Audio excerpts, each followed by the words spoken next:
before we delve into things here, Rich, I did want to start off by just saying a few words about the sudden and just horribly tragic death of Jay Briscoe. Rich, I know that you and Joe did your own tribute to him on the flagship, and that was an amazing segment, But I just wanted to say a few things here myself. Jay Briscoe and by extension the Briscoe brothers, him and Mark, what can you say? They're one of the best tag teams of all time, really. Not just ROH, not just of their era, all time, bar none. I remember a few years ago, me and Robin Reed did an episode of the Briscoes, and we remarked about how, and others have too, but just how consistently great they were for 20 years. Just 20 years straight of constant great matches, both singles and tags. Jay himself, one of the best promos of all time, really. So believable, so authentic, so intense.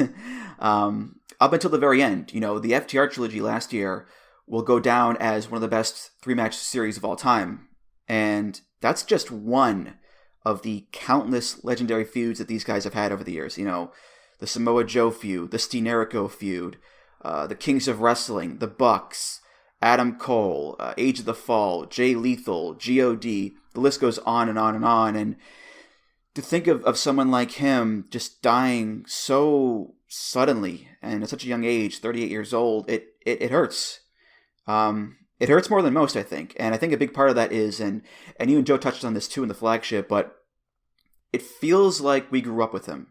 Because he started out, him and Mark, as literal teenagers, and we've seen them quite literally man up into adults with big families and crazy hairdos and tattoos and all that stuff. So it's like, have I ever met Jay Briscoe in person? No. I've seen him wrestle a few times live, but it still feels more personal than other losses have, I think, Rich.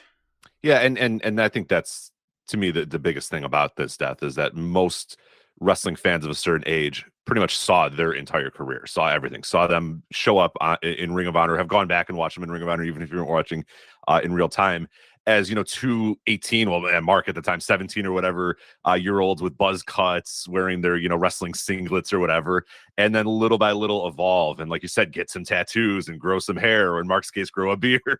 Hair never quite worked out for Mark that much, but the beard worked. He started growing a bigger beard and then getting tattoos and then having children and then growing and growing. And we just saw all that. We all lived it. And for some people, we lived it in real time as well, because they're 18, 17. Jay passed away at 38. He's only a couple years older than me. He's only like 2 years older than me. And I'm realizing, man, my entire adult life, like, I was watching this guy and I was watching him perform at the highest level in wrestling. And then I also added too that the interviews done at their farm with their family, with their dad, them getting out of their cars, them talking about their chickens. You know what I mean? It was all like, they let us in a way that a lot of other wrestlers don't. A lot of other wrestlers might have a character that they're an everyman and that they're, the people's champion and that they're, for the fans and stuff. And they might sit at a merch table and talk to you or whatever. But like, those guys let us in a way that nobody else lets us in. Like, I don't know what any other wrestler's house looks like. I don't know what any other wrestler's backyard looks like. I don't know what cars any other wrestlers drive. I know what the Briscoe, I know what their house looks like. I know what their dad looks like. I know what their family looks like. I know what their chickens look like. You know what I mean? I know where the chicken coop is. It's like, that's nuts. And that I think hits a little harder for a lot of people, because it does feel, one of us is not, that's not the right term that I want to use, but it just did feel like we were let in a little bit more to their lives and their family, more so than any other wrestler. So when this sort of thing happens, as tragically as it happens, it's like, holy crap, especially because it affects the whole family. It affects, Jay's daughters. We know how it's going to affect Mark. We just know how it's going to affect that entire family. So it just feels a little different. It just feels like a guy who, and especially then, worse so because the next day, the outpouring of support that you hear of how many lives he touched and how many people really, really, truly, genuinely love the guy.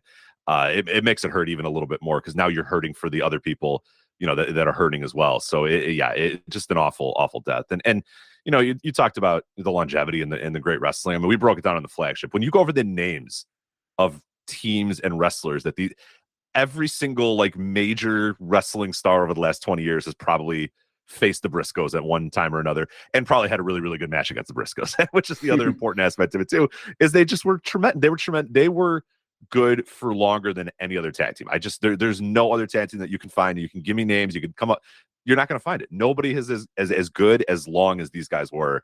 Almost 20 years of just being great, nonstop great, and ending out with 2022, which is perhaps their best year ever, with like you said, the trilogy of matches that are going to live on in wrestling infamy. And yeah, it's a beautiful way to go out, but it's also a tragic way to go out. So it's kind of twofold there. Mm-hmm. Yeah, when I read the news that he had died, it was very much like when I found out that Brody Lee had died.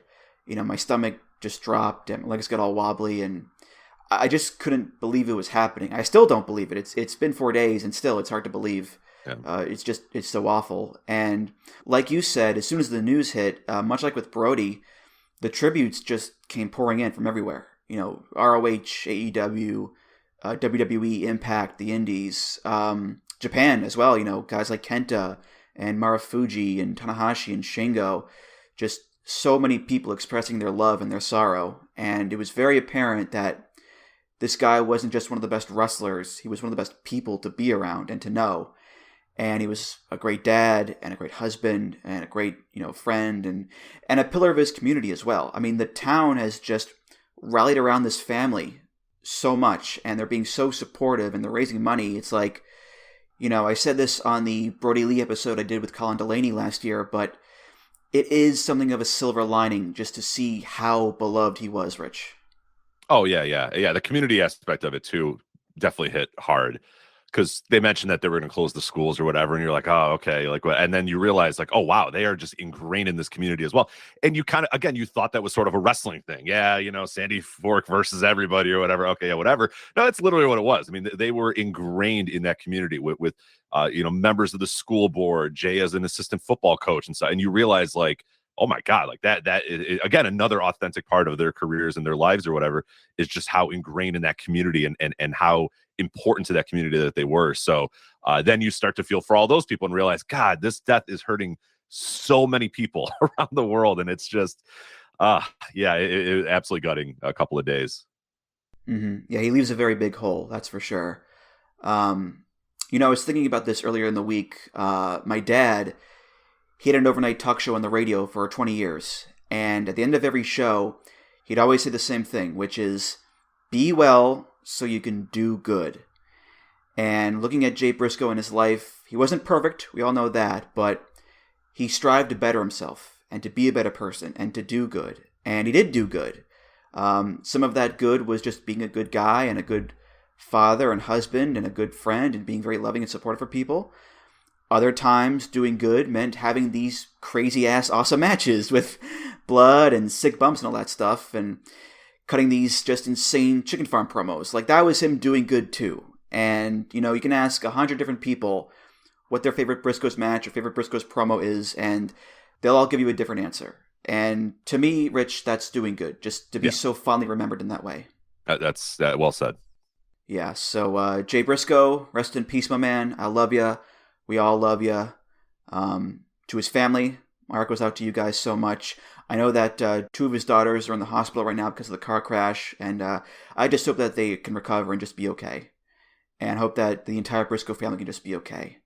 And Jay, when you see Jesus, give that motherfucker a J driller. Just for fun, Rich. Just for kicks, Yeah, absolutely. Yeah, tell God Terry Funk ain't wearing no mouthpiece. Just for old time's sake. Come on. Yeah, that's right. Slap him upside the head, yeah.